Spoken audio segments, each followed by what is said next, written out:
Thank you for listening to Lone Star Community Radio. This program was broadcasted and recorded live from the LSCR studios in downtown Conroe, Texas. Lone Star Community Radio is supported by listeners like you. Donate and sponsor today. For more information on getting involved with Lone Star Community Radio, contact us at lscrstudios@gmail.com or visit us online at www.irlonestar.com.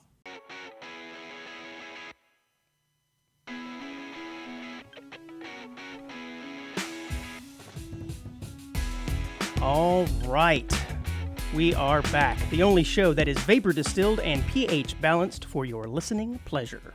Audience of one. Wednesdays at 10 a.m. on Conroe's KZCC 106.1 and 104.5, irlonestar.com, and of course you can find us on all of the major podcasting platforms as well as Facebook and YouTube. I am Andrew, and sitting next to me is this guy who does all of his sucking right out in the open, Dick, Chief Dick. Man, you ended the music early. That was like... Actually, I was trying to do I'm jamming. I'm in a groove, and it was gone. I have a new thing. It's like it's supposed to fade out in 10 seconds, but instead of doing 10, it did 1 second. Yeah. So I was like, oh, I think I typed in the wrong number. So I had just fixed it. Okay. All right. Well, I was right in the middle of grooving with that music, and then all of a sudden it disappeared on me. So, but anyways, man, last show was crazy. Shout out I'm still recovering from last show. That was great. I think the audience is too. Matt Black was awesome from Ingenious Brewery. Thank you for coming out. I did drink all the beer. No. Dang it. Did. You didn't save any for me. It just happened. And I was like, oh, there's no more. That sucks for me for right now. Well, maybe we'll have to have him back if for no other reason for more beer. That was good. I tried it all. Yeah, it was good stuff, man. So shout out to Ingenious Brewery. We have a little bit of show cleanup, though. You threw a lot of questions my way last week that I wasn't necessarily prepared for, so I did look it up that, yes, Tibet is in control of China. And no, China's in control of Tibet. I'm sorry, China is in control of Tibet. Okay, good. And the Dalai Lama is in exile. Okay, so he can never go home. I don't know about never, but he's not there now. I don't know where he's at. He didn't have a bed. He's on the lam. If you looked at his driver's license, it didn't say like Tibet 1, Hut 2. Right. Yeah. Whatever. I don't know. Probably lives at the orphanage. Oh, too soon. Too soon. He's still sucking face. Yeah, somebody's face. A lot. Oh, man. But anyways, I thought we'd clear that up because you asked me some questions last week. Man, I don't know. I'm not prepared for that. No, sorry. How was your week, man? It was good. There's a lot going on here at the studio. I do want to let the audience know we love hearing things from you guys. If you liked some of the jokes or like some of the stories, Audience of One show. Is it the Audience of One? I think by episode, whatever we are, 11 or 12, by now you should know the name of the show. Well, I'm talking about the email address. I'm not going to lie, I have about 25 shows on my brain. So. Audience of One show at gmail.com. Okay, good. Because there's no Andrew or Dick. That's one thing I realized about... Show name is. But that's one thing I realized about our YouTube channel, because it just says Audience of One show. Mm-hmm. That was the only thing that was available. Right. And so I was like, it's kind of confusing for me, because I'm not going to remember that every single time. But you can look it up. Just look up Audience of One show with the Andrew and Dick, and you'll find us. But unfortunately, that was all the URLs are taken. Yeah. So. Well, and people are finding us. Audience is growing every day, it seems like, or every week. I love the Facebook messages we get, and I'm like, I don't remember saying that at all. Yeah, I get text messages, too, from people, and it's like, I don't remember that. I have to go back and listen. Yeah. That's what makes it fun, though. But yeah, how about you? How was your week? It was good. I had this weird little thing happen to me, and I wonder if you've ever experienced this, or maybe some of the listeners. I had to run an errand during the day, and I had a little bit of time in between meetings at work, and I was like, man, I got to grab something to eat too. And have you ever like looked at a place inside and gone, and judged how busy it is, whether or not you want to go in? Especially if you're on limited time. Yeah, that happened today. Yeah. Okay. So there you go. So I won't say the name of the sandwich shop. Let's just say that it's Toasty. Okay, and I looked Quiznos? I did not say those words, sir. Is it still around? This particular one was, yeah. Oh, cool. Okay. Yeah, no, I hadn't had one in a while, but I looked in and I said, okay, there's nobody in there. I should be able to get in and out rather quickly. Yeah. So I walk in and there's one elderly couple up at the counter. I guess they're getting ready to place their order. and there's 3 men behind the counter making sandwiches, and they are furiously making them. I mean, it's pulling down tickets, it's wrapping sandwiches up, it's turning around, putting it in the microwave, throwing it in the oven, just one after the other, and they are busy. I mean, packed. I'm looking around, and there's only one other person in the store, and the elderly couple is just standing there. I thought, did they place a huge order? What's going on? And finally, I mean, what seemed like 4 or 5 minutes, the couple in front of me, they just walked out. I thought, well, that's not a good sign. They obviously didn't place an order. What's going on here? And it dawned on me, these are all these online orders and probably Uber Eats and things like this that is keeping this place slammed. Meanwhile, I'm standing there waiting to eat. And I waited for probably the whole process between when I walked in and finally got my sandwich was probably about 15 minutes. And it didn't stop just at the sandwich making. When I went over to the register, the guy was too busy doing other orders, and my sandwich is just sitting right there, and I felt like I could just take the sandwich and go. But that tells you the priority is not on the people who are there. But it was terrible because I judged how quickly it was going to be based off the people that were in there, and that wasn't the case. I don't know if that ever happened to you before where you're like, what is going on? Well, yeah, I always love those moments when you're going like, did they really forget my order? Like, no one's here. And you're kind of like, hello. Another thing I noticed, everybody was wearing gloves. And you thought, oh, that's great. They're handling food. They should be wearing gloves. But they never took them off. So everything they did, from touching the computer screen to the register to pulling down the receipts, everything, they all had gloves on. So I'm like, what's the freaking point, dude? At that point, just take your gloves off. Like, it only makes sense if you're constantly changing your gloves out like they do at, like, Subway or whatever. Just had them on the whole time. Yeah, never touch screen. Yeah, I know. It was just kind of odd. I'm like, it's kind of weird that you're looking at their hands. Well, they were going everywhere. I mean, that tells me that you were just sitting up at the front like a weirdo. I was. Hey just guys, standing. Well, I just want to watch you. Well, it was like I had front row seats for this amazing sandwich making process because I wasn't getting my sandwich. Looked like Danny DeVito in those new commercials where he's sitting there looking at people making sandwiches. Maybe you should have got on Jersey Mike's. Yeah, maybe. Oh, well, man. But that was my crazy story. Maybe it wasn't that great. I don't know.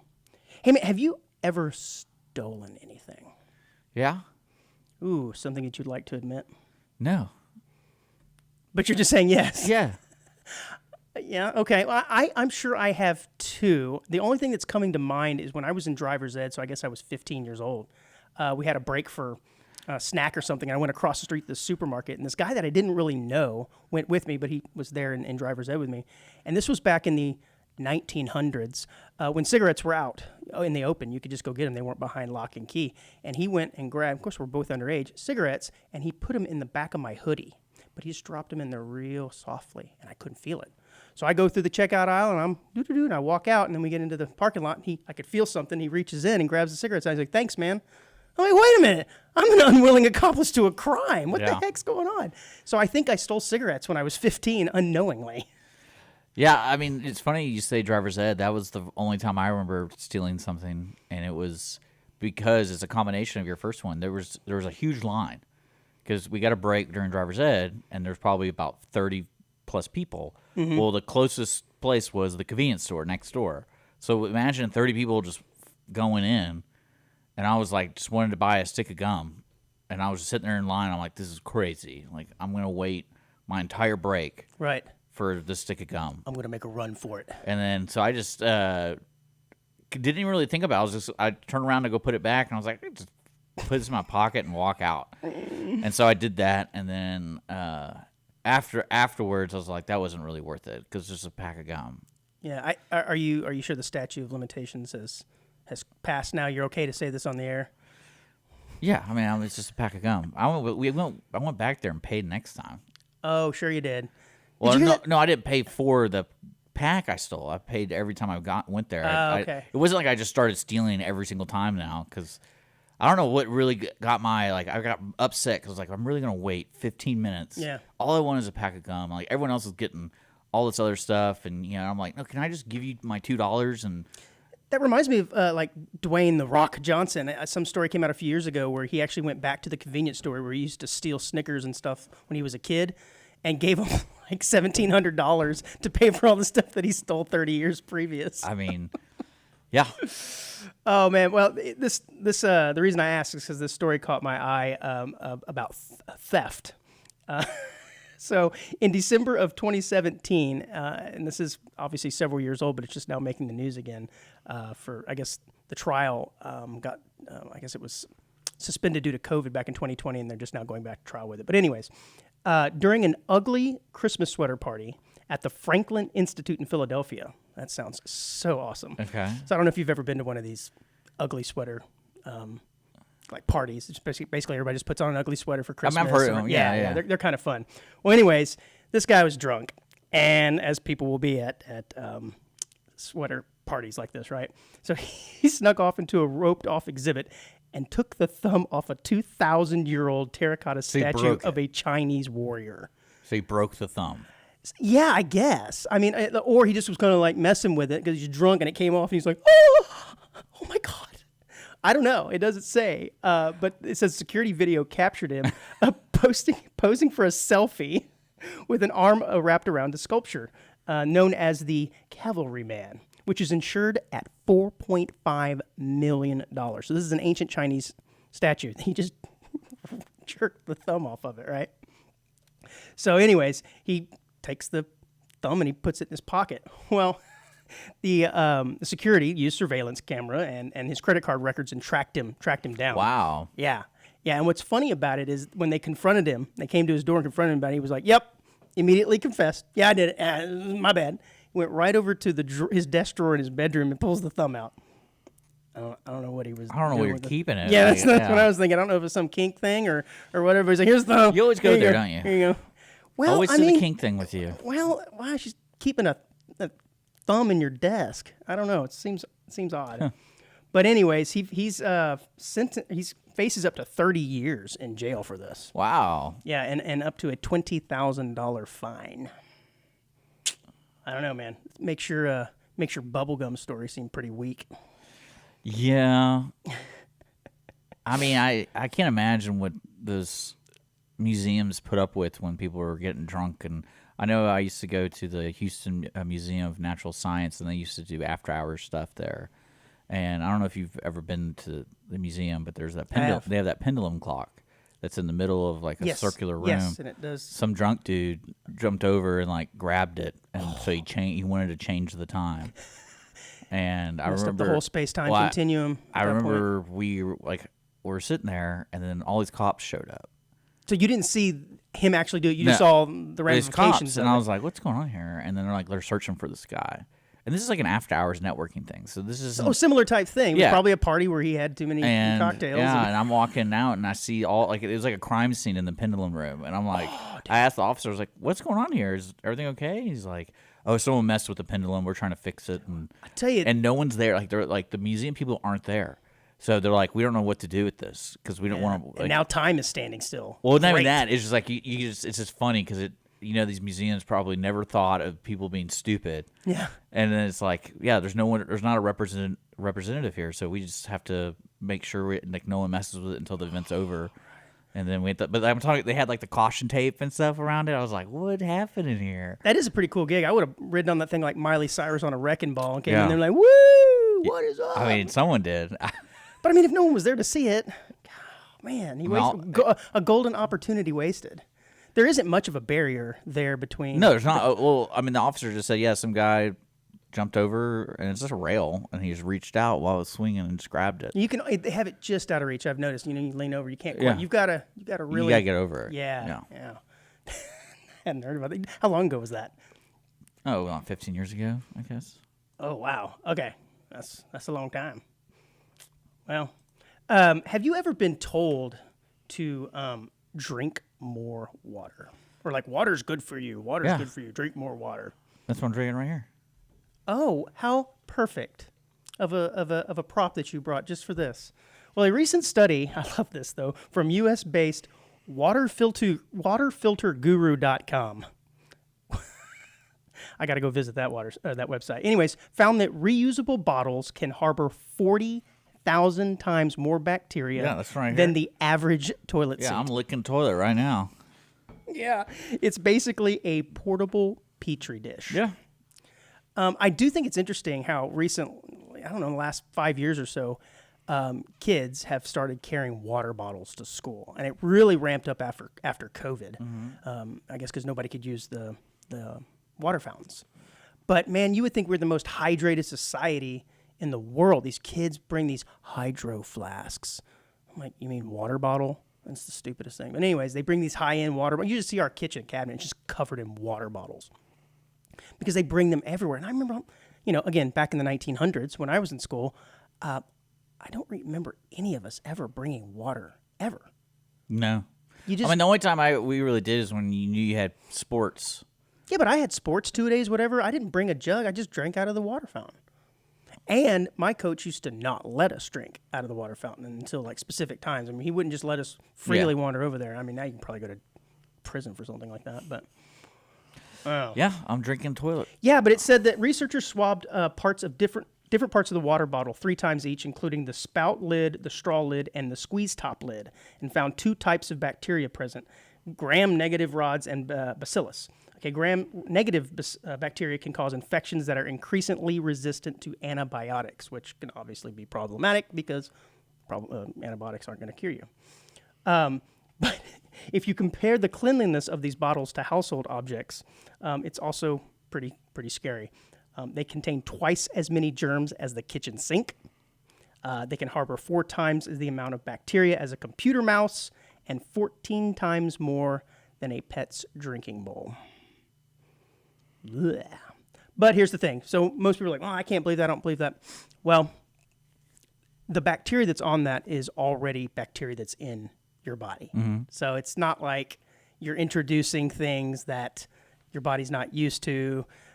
There's never been any recorded cases of people getting sick from their own water bottles, I get this whole message you're trying to send the audience that you're against climate change and you don't want to prevent it. I don't think that does a thing for climate change, man. That's why people reuse bottles. Yeah, supposedly, yeah. That's what they say. I'm saving lives here. Yeah, a big brown-eyed seal is living today because of your choice to lick a toilet seat. Mm-hmm. That's right. That's good. Thank you. Well, I know that's why all those people who have Yetis, like, you're not supposed to put them in the dishwasher. I know that. Because you're supposed to be hand water washed. will get into them, and then that's where like the real bad stuff. It's the extreme heat, I think, in the drying system that can really mess up those bottles. None of them. I don't think any of them are really. Well, I think it's the insulation.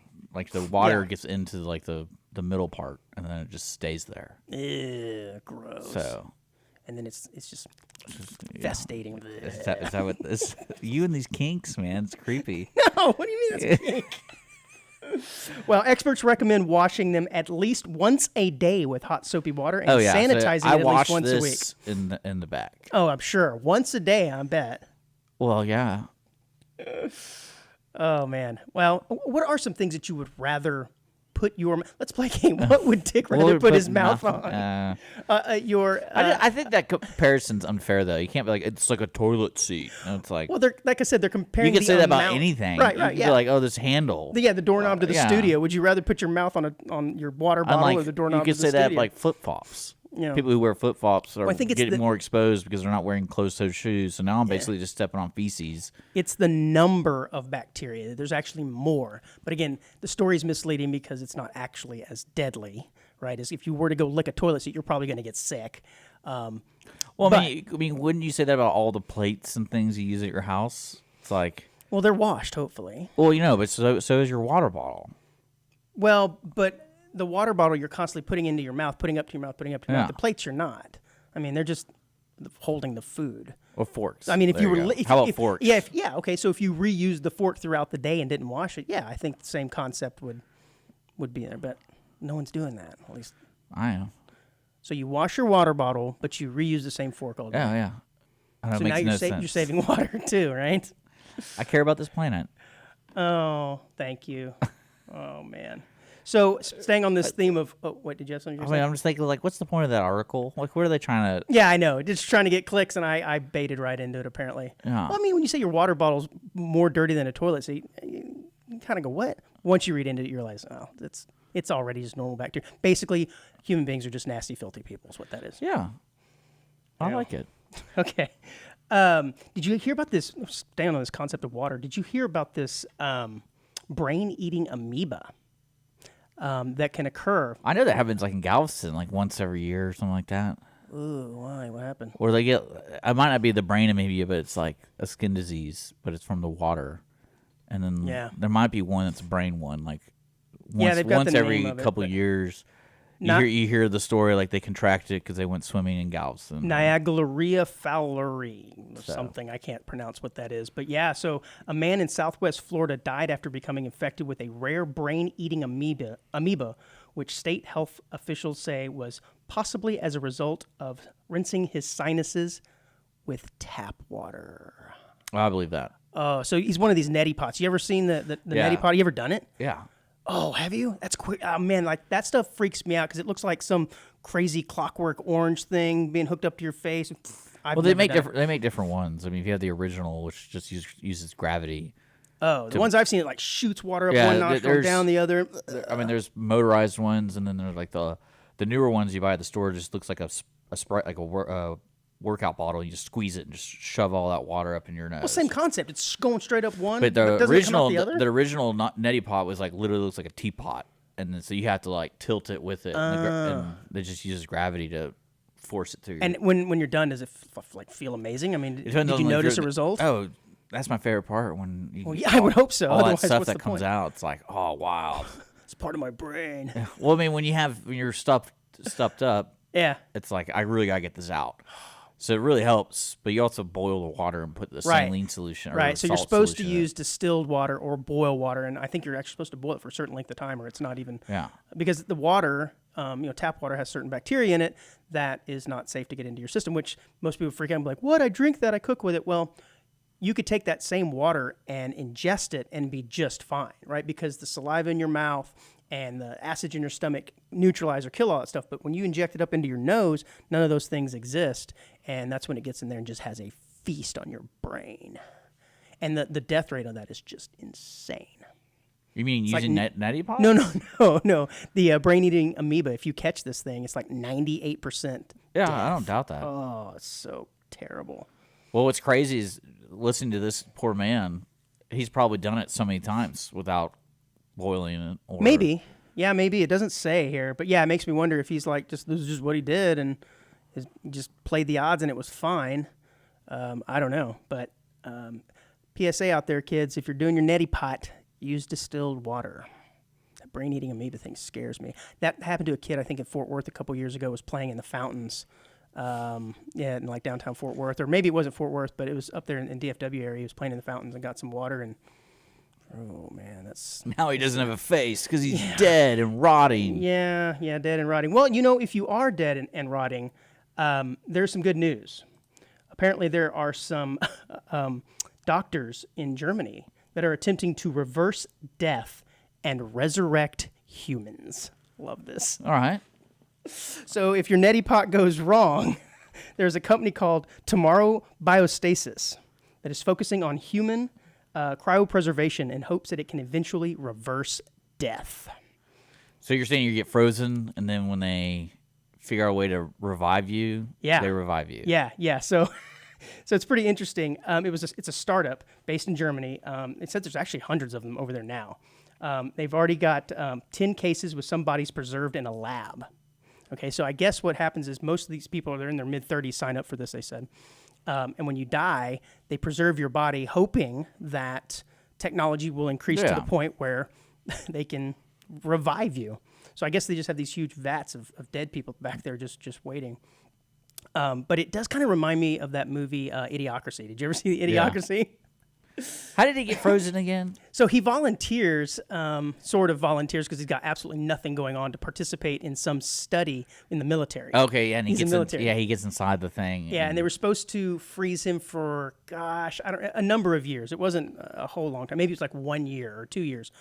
And then, of course, the program loses funding, and they just dig up the building or tear down the building, and his body gets buried for 500 years. Yeah. And when he awakes, he's the smartest man alive by leaps and bounds. There's like a Mel Gibson movie, too. I think it's called Forever Young, the same kind of premise. Same concept? He gets into a thing during the World War II I think it's that, and then he wakes up 20 years later. Yeah. But he's young, and everyone... But like, I think the part of this that would really drive me nuts, let's say I signed up for this, and I pass away tragically from my neti pot, and I'm preserved. What if they wake me up and it's like a terrible time. I don't know, maybe another pandemic has occurred. Something's going on. You're like, wait a minute, you woke me up now? Like, what if you didn't? That's not the time period. Yeah, but you have no control over it. Right, exactly. So it's like, and, I mean, I'd just be glad they woke me up. Well, yeah, I Because guess. you technically are dead. Like, you go into that knowing you're dead. Would you want to do that? Would you sign up for that? No. Oh, heck no, I wouldn't either. No. It says the company, this is also the really interesting part about it. According to a report from tech.eu, the company's standby ambulance has already been very busy. So apparently it says as soon as someone dies, Tomorrow Biostasis immediately responds to preserve the person's body and or brain in a state of stasis. And then, of course, once the future advances to materialize, blah, blah, blah, the company will treat and reverse the person's cause of death. But they basically have these standby ambulances at the ready to go and preserve people before What happens if you get in a car wreck and you're mangled, and it's just like, and they bring you back and you're alive but still mangled? Oh, well, I mean, like, I imagine... Like, you brought me back to life, but you couldn't fix my bones? See, this is such a unique case because there's so many young people that are tragically, would die due to, like, a disease. See, that makes sense. But if you're 95 years old and you're rich and you're like, oh, hey, I got stage 4 whatever cancer, I don't want to be woken up in, like, 100 years. I'll still be 95 years old. Right, yeah. That's kind of what I was thinking. I don't get this. Yeah. Unless you die tragically when you're young. That's what I'm saying. Like, that's the only way I can see this working. Because I wouldn't. I was old. I was ready to die. What are you waking me back up for? Yeah, I would think that, there's a time frame on there. You go, okay, if I'm in between the ages of 35 and 65 or whatever you consider young, wake me back up. Otherwise, let me go. I don't get it, yeah. Yeah, they wake you back up just to live remember a Demolition Man? Remember that? I've seen it, but it's been a long Because they do the cryostasis thing for punishment.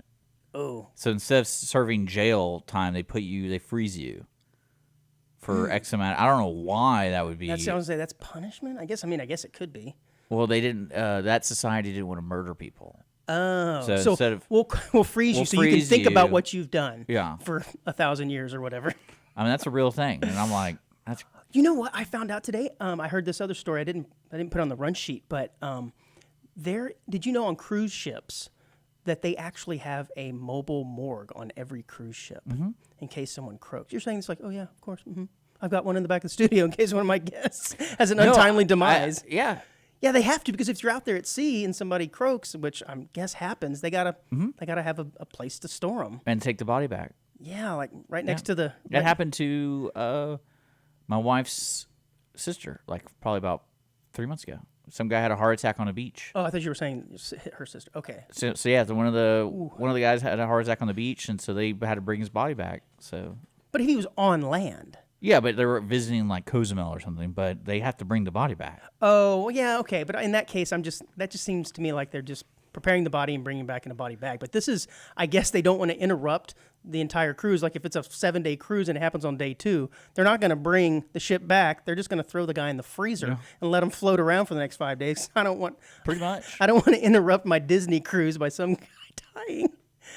Oh, anyways, the story I heard that apparently they didn't have one of those, or it wasn't properly working, and so, this guy croaks, and he sits there for 5 days until he gets back to sea, and his wife's very upset because he's starting to bloat and disintegrate and all this grossness. Yeah, I had no idea. I didn't think about it before. But yeah, I just leave you. Overboard. Yeah, that'd be kind of cool, right? Swimming with the fishes, man. I guess. You get like one of the slides. And as the boat's going, like, farewell. Oh, man. All right, let's go ahead and take a break on that one, guys. I don't even know what we got coming up. Crazy stuff. Oh, yes, DIY dentistry. Not good. That's all I'm going to say. We'll be back.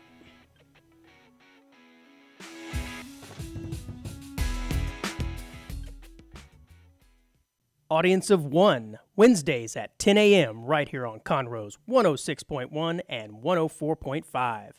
Listen to the brain droppings of local hosts, me, Andrew Belshner, along with the jewel of Montgomery County radio, Dick Schisler. Topical musings, news stories, oddities, or just weird conversations that we normally have with ourselves, all mixed together with the occasional guest. You can also find us on Facebook, YouTube, and Apple Podcasts. All right, we're going to let the music play a little bit longer this time. The smooth musical stylings of John Skeels. Love that song. All right, we are back, everybody, audience of one. You know, I had a couple stories lined up here, but during the break, Dick and I were chatting, and you've got a crazy story. I think the names will be withheld to... What's that crazy? I don't know. It's not it like sounds we're crazy to hanging me. out with hippos and doing cocaine. Well, I don't know.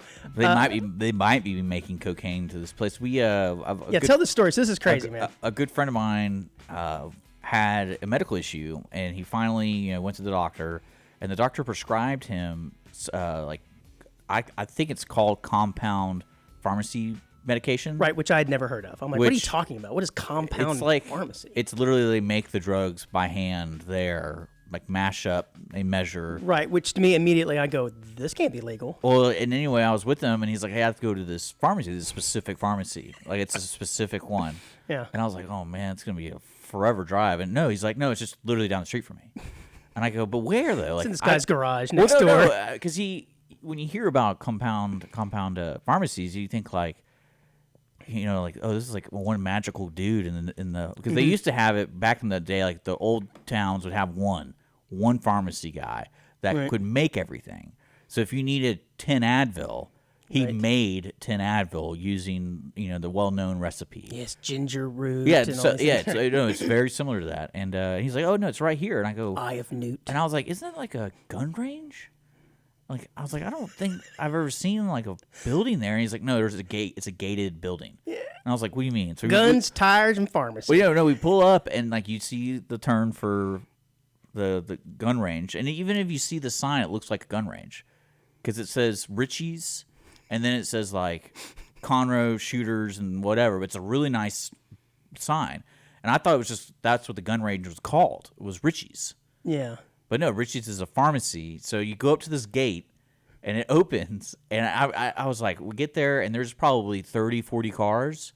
I was like, is this part of the gun range? Like, what is this place? I want some pistols. Where are the guns? This has no windows, and there isn't a drive-through. It looks like a compound. And it is. It's a compound pharmacy. No, I'm not kidding you. And I was like, oh, this is going to be so busy. There's so many people here. Yeah. And we go in, and it's like the nicest entryway for like a law firm. It looks like a law. Everything's wood, and it has all this old medical stuff. That's just the front. And then no one else is there. And you just go up to the window, and this lady's like, "Oh, you're so-so. Here you go." And I'm like, I'm thinking to myself, "Is this legit?" I go, "What is going on here? How many people work here?" I don't even see any guns. Like there were legit at least 30 cars there. And I'm like, there's no way. Everybody's in the back making pills, man. I guess. Doing some sort of chop suey and mixing and stuff. It was very interesting. They had 6 pharmacists there. They had pharmacists. Well, no, they had the what do you call them? Air quote. What do you call them? Diplomas. Oh yeah, you got to have the diplomas. Yes, those are legit. But but there were specific kind of diplomas, like it's for compounding or whatever. So they make custom drugs there. But it was just weird. It's weird to me when you see so many cars, but you don't see anybody. Any people, yeah. And it's just kind of like, what's going on here? That's for the people that come, but then they never leave. Yeah, it's like Hotel California, man. Yeah. Ooh, but I've never heard of this before, but it sounds shout out to crazy. Richie's. It was cool. It was a very neat experience because I was like, this is for specialized medicine. They must make cocaine there. Well, I had some stories about cocaine. Absolutely, yeah, of course. No, nobody's doing recreational. If you have a brain amoeba, you might be able to get fixed there. Well, I was going to do this story in a little bit, but I moved this up to the top because I think it relates. So one thing, though, one of my favorite things was we go there, we're checking out, and this lady had to give instructions. Mm-hmm. And it was complicated. Like, you got to mix in, there's a little... Oh, they didn't finish mixing it all the way no, up? It's like you take one pill, you open it, and you pour out half the what's in the pill into this little bottle, and you stir it with the mixing stir, and then you get the other pill in this other bottle, pour the whole thing in there, and you got to stir it up. What is he paying them for? Shouldn't they be doing that? No, it was wild. And I was like, we were walking back to the car. I was like, you're going to screw that up, right? It's like you're going to pour more of the other pill or something like that. Grow a tail. Yeah, and then like you didn't stir it like enough. And yeah, it was wild. So people, I mean, I would have led off with that story, Dick. That is nuts. But I just love the idea of today's medicine. We're basic people now. It's like, just give me the pill.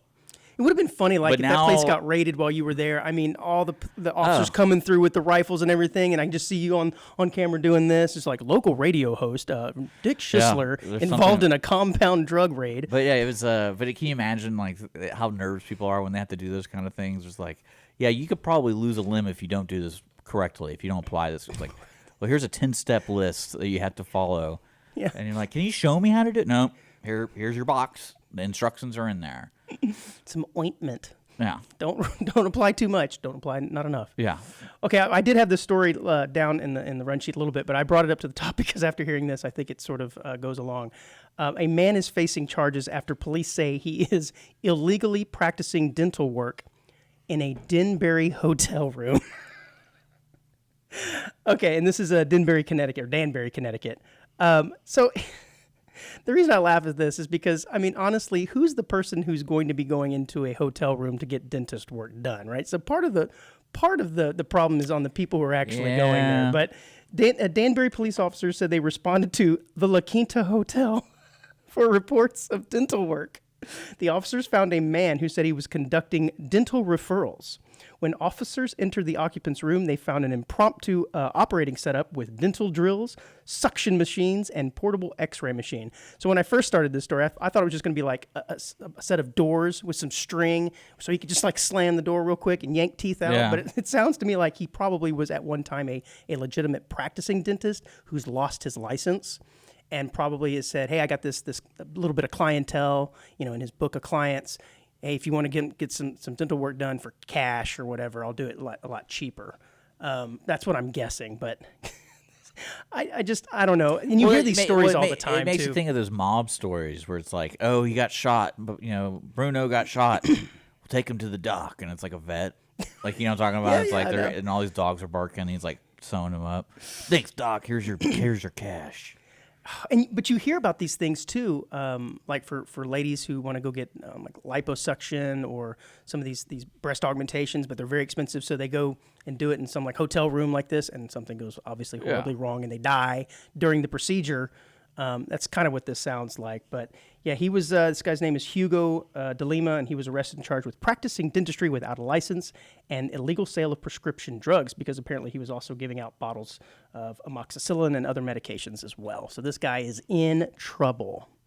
So it may not be Richie's Tire Shop or whatever the hell you were saying earlier, but this is very similar. Well, no, it was a gun range, and Richie's happened to be like in the same driveway of a gun. It was so weird.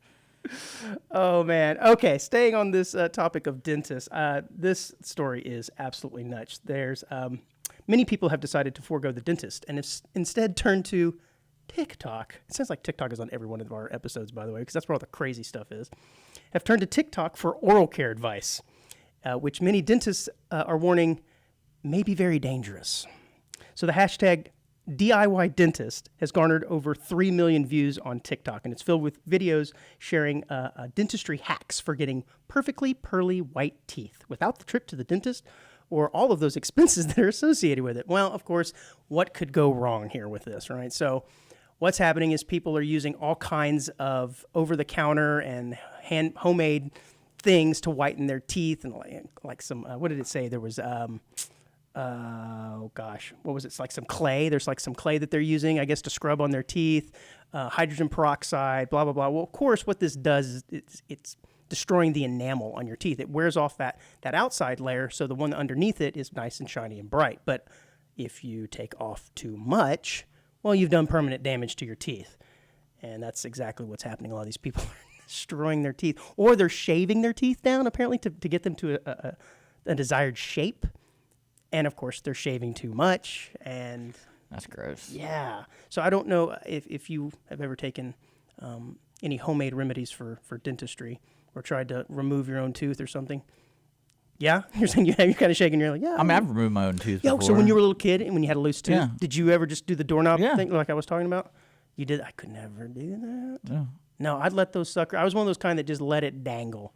Like, it was basically just falling out. My dad's like, would you just take that thing out? I'm like, nope, it'll fall out. And then you're sleeping.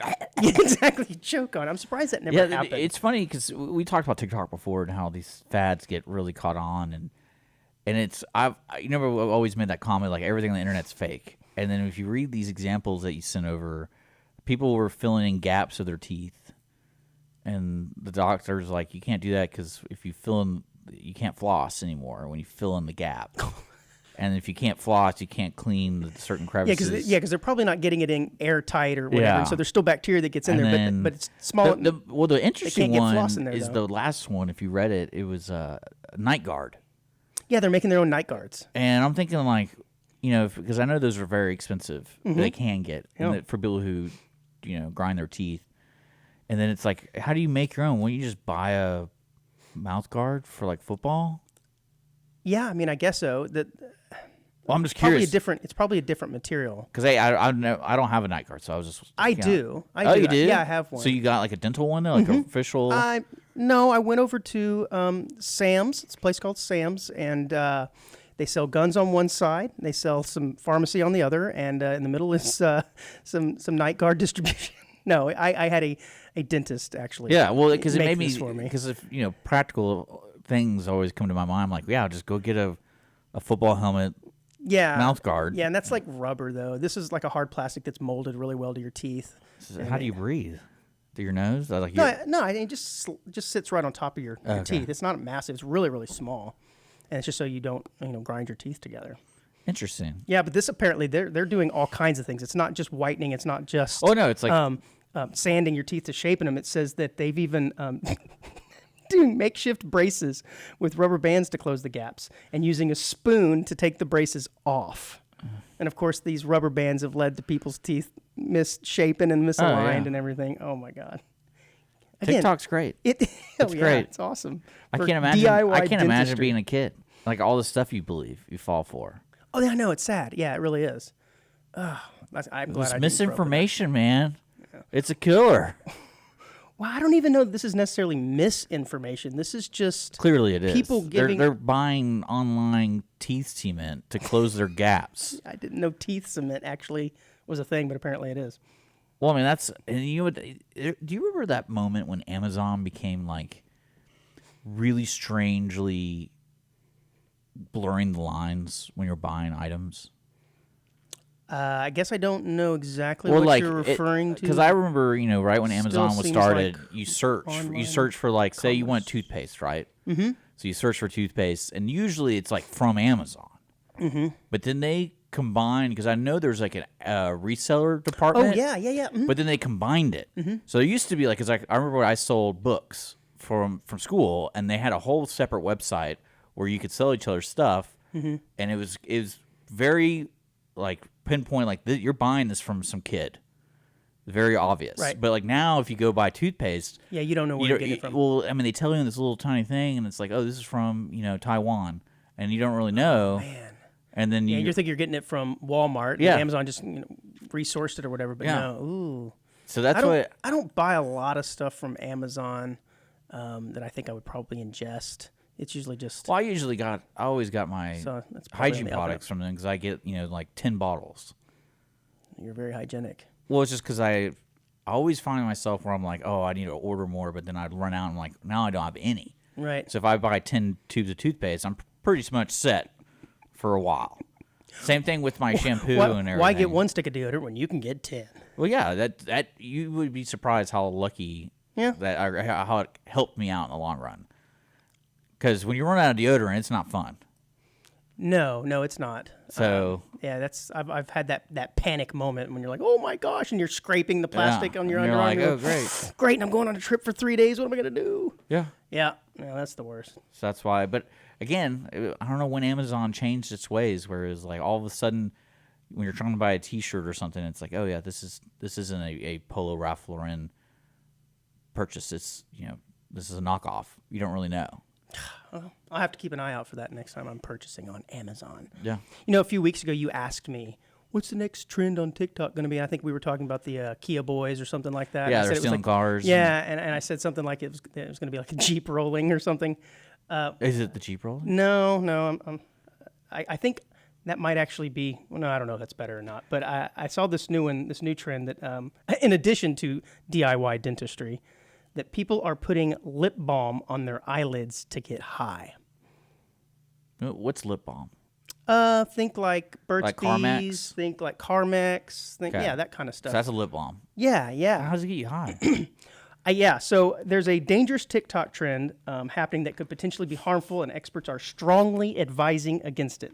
And in this case, this says they're putting Burt's Bees lip balm on their eyelids, which some people claim can intensify the the feeling of being high or drunk.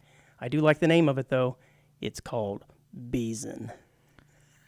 You know what I love is if you remember. Yeah, bro, you want to go Beezin'? Remember Nobody can look cool putting lip balm on your eyelid. Remember though. last week's episode we were talking about those kids drinking like jugs of Yeah, alcohol? the blackout and rage then gallons. we were sitting there talking to one of our younger friends Right and after the show? Right after the show, and he immediately knew exactly what we were talking about. I was Oh, yeah. like, And he this- had done it. He's like, yeah, those are bad. He just he just graduated high school. Yeah, and it was so funny how he just immediately knew it. I'm like, well, this is real. Yeah, I mean, you'd never heard of it. I'd never heard of it until I No. saw the story. We mentioned it to him, and he's like, "Yep, done that." And then, yeah, it's bad. Is he really just out of high school? I think so. Oh wow. Okay. I'll ask him, but Okay. we know him. You gotta ask him if he's ever gone Beezin'. Beezin'? Beezin'. It is a pretty cool name. I would- You apply lip balm to I- your eyelid. I would say there's a good chance he's probably done it. Yeah, it's possible. He seems like one of those guys where you see like the cool thing on TikTok. Yeah, well, doctors say it can cause skin conditions and infections, which could possibly threaten eyesight. Well, So- now I guess they have to put it on the bottle. Like, Oh, I'm sure, Don't, yeah. Don't put it on your eyelids. Yeah, you I'm sure. Dummy. It says the product has ingredients including peppermint oil, which can also reportedly make you feel more alert to some people who've applied it to their eyes. But some of the experts are a little more skeptical about this. So, would you do that? You want to try it for the show next week? Come on, man. It's for the show. I like my eyes, Yeah. Well, but you know, if you want me to get high, I'll do that.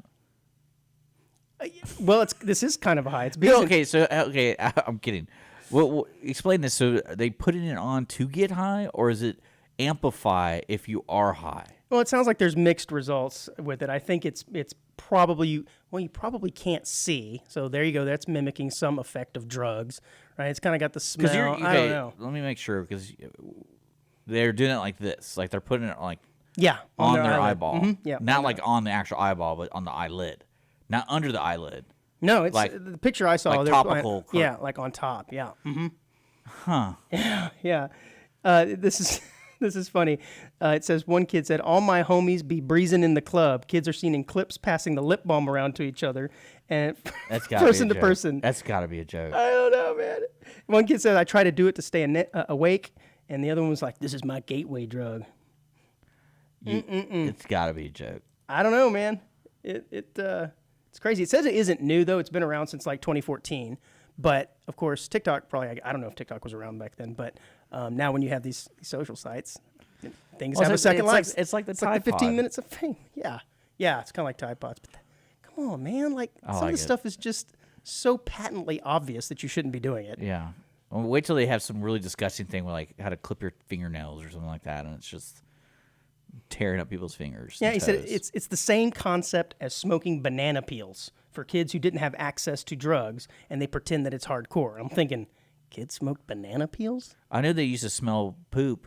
I'm I knew sorry, that. what? I knew that. I do that every day. No, I remember watching a documentary about drugs around the world and like where poor countries are. Somehow, if you ferment your poop and then like you inhale it, you get like it kills you. Like it gets you high. I don't know what they call it. Does it have to be your own poop? Well, they were talking about like this village. These people would all poop in a bottle and they ferment it and let it sit. And then, There's got to be better ways of getting high. I think sobriety might just be better than I that. don't know, but I know that's the thing. Phew, no, I've not, you said this is like And you tribal? want to do that? No, I'm good. I'll do No. the The beeswax. The I'll beeson? I'll do the beeson instead of smelling. Yeah, it could your own lead poop. to vision loss completely. Which, Well, I think this poop Ugh. thing will kill you. Really? Yeah. All right, maybe I'll have to do some homework and look up Here, I'm gonna look it up quick. getting a poop high. No, you don't need to look it up now. Then you'll go down a rabbit hole of poop highs. The menthol gives the cooling effect from its alcohol nature, is what it's getting at. The temporary effect is it pinches blood vessels and it also dries the eyes out with repeated use. Getting menthol into the eyes will generally just irritate it, leaving a person with a mistaken impression that they're more awake from the discomfort. So that's why some of these people feel like they're more awake. Basically, don't be putting this stuff on your eyelids, people. Ooh, it's called Jinkum. Why wouldn't it be? Or Jankum. You know what? That kind of sounds familiar. It's popular Maybe like among Zambian youth. Oh, this is going to be a new trend. Let's go to the Jankum party tonight, bro. In November 2007, there was a moral panic in the United States after widespread reports of Jankum being a popular recreational drug in middle and high schools across the country. People were smelling their own poop, dude. I love it. It's like glue sniffing, but with poop. That's what their people are saying. Jankum. I like how there's a name for it. Yeah, Jankum. Yeah. Man, this week's Jankum is ripe. Better than last week's Jankum. What do you do with your friend? Why do you always go to their house? Oh, we get her together. And He's got the best Jankum. Yeah, we get together and we smell poop. His diet's very high in fiber, so the Jankum is good. I mean, I really hope our audience is learning new things every day. I hope so, man. That's with every episode. That's sort of the point of this. But I think we'll end the show on a couple of stories that are a little less crazy. This one did touch me a little bit because it reminded me of my childhood. Smelling poop? No, that just reminded me of every morning, basically, after a good coffee. Oh, man. Is this on still? Are we still on? Yeah. Okay. But I guess the world record for the furthest flight by a paper airplane has been broken. Which this is cool because when I was a kid, I was really into paper airplanes. I'm sure as most kids are. Did you? Yeah, I used to make paper airplanes. Yeah. Oh, did you ever make the little footballs and flick them? Yeah. Yeah, the little triangles and try and get like super distance with them. And your friends, of course, would make the little, what's the field goal with your thumbs and forefinger there? Yeah. But anyways, it's been broken by 3 aerospace engineers with a paper aircraft that flew a grand total of. I don't know if you're looking at the story. I was going to have you guess. I mean, I imagine it's like at least 300 yards. Okay, it is a total of 289 feet and 9 inches. So I was kind of unimpressed when I heard that number, that's being the world record. I'm like, 289 feet? But then I got to thinking about it. When I made an airplane as a kid and it flew from like across the room, which is probably 15 feet before it ultimately tumbled till its death, I was super jazzed, right? Like that was a good flight. So then I got thinking about how far 300 feet is for a paper airplane. That is pretty good. Also, the thing that stood out to me is the picture of these 3 young men. If it's 300 feet, that's 100 yards. That's a football field. Yeah, it's a football field, to put that into perspective. That is a long way. I said 3 football fields. You did. But also, You're giving him some credit, I guess. Well, when I think of paper airplane, I think of like you're on top of a building throwing it. Right. So no, apparently there's probably rules. I think you got to be on the ground. I think the story actually describes it. But the previous record was 252 feet, so they shattered that by 30 feet. But when you look at this picture, and I don't know if you want to show it or not to the audience on Facebook and YouTube, these are aerospace engineers, and they look like children. I mean, these guys look really, really young, but it's crazy. So I didn't know that this was something that companies did. They work for Boeing, I think is what it said, right? Yeah, I'm pulling it up for the visual audience. Doesn't seem like a good. Looks like a bunch of nerds. Well, yeah. What'd you do this weekend? Made paper airplanes. Spelled poop. Names are Nathan Erickson, Dylan Rubble, and Garrett Jensen, and they are aerospace engineers from Boeing, which is pretty cool. Let's see. They put in the worst article because they didn't even show you a picture of the stupid airplane. And I was going to mention that. So it makes me wonder if it's very top secret. They don't want to give away their designs. But the team put in nearly 500 hours of studying origami and aerodynamics to create their multiple test prototypes. And like I was thinking, man, is this really an efficient use of resources from Boeing? But apparently they think it is. I mean, it's good press, I suppose. But this did remind me of a story when I was a kid, in high school. I was in a physics class with Mr. Blackwell. Mr. Blackwell, if you're listening, you were an awesome teacher. I got a picture. Look at that. Oh, wait, that can't possibly be it. That thing's tiny. No, that's just a picture of... Oh, it does say a prototype. That thing looks tiny. We made paper airplanes, and then we took them to the gym and went up on the second story of the gym, and we did contests for distance and one for time in the air. Well, I still have that airplane. It sits in my office. I was actually going to bring it in. And, that's creepy. Yeah. Well, no, it was cool. I just kept creepy. it. And, of course, I was a really irresponsible, young, dumb teenager, and I wrote DC-9 Value Jet on the side of it. Which, if you remember, in 1995 or 6, had that terrible plane crash, and it was right after the plane crash. I think it flew into the Everglades or something and crashed. So I thought it would be really, really funny to put DC-9 value jet on the side of this thing. Good God, how insensitive, Andrew. But my plane did pretty well, and I've kept it all these years. In fact, I played with my kids with that thing still. It's like 35 years old or something. It's just paper, right? Yeah, it's real thick like cardboard, and we shape. I think they were kits, and the main thing is we got to select the kit of which we thought it was going to perform best in. Either you wanted to do the one for distance or you wanted to do the one for time, and you got to shape all the wings for like lift and all that stuff. It was a physics class, so it was neat. And like I said, I still have it. But I think there's rules. They have to be so far from the ground up, so I guess you have to be a certain distance. And then he basically just said he practiced his technique and then just threw that sucker as hard as he could. Oh, yeah, there's the video of that guy. Was that actually him doing it? Yeah, I'm going to pull it up for Man, he was for the peeps. going at it. Looks like Astros or Rangers could use that guy. Looked like he was going for it. How do I make it big? I don't know, man. Yeah, it looks cool. Yeah, it is pretty neat, but I was definitely a paper airplane kid. Nerd. Oh, yeah. No doubt. It says we found that the optimal angle is about 40 degrees off the ground. And once you're aiming it that high, you throw it as hard as possible. And that gives us our best distance. I believe it. Yeah, that is nuts. It's cool. Yeah, it is cool. So it says the record-breaking distance flight, the plane was in the air for only 6 seconds. So think about that for a second. The thing covered 298 feet in 6 seconds. Compare that to the longest paper airplane duration flight, which is currently 29.2 seconds.